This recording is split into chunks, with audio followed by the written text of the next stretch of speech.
Welcome to the in front of me HUAWEI Nova 10, and I'll show you how to change fingerprint sensor animation on this device.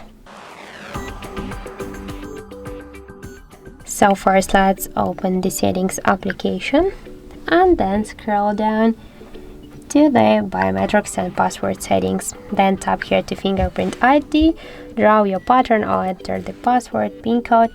Then tap here to fingerprint animation and switch your current animation just to one from these available animations. Then just tap here to OK. Now let's lock our smartphone. Let's try, and we can see that we just successfully changed fingerprint sensor animation on our HUAWEI device.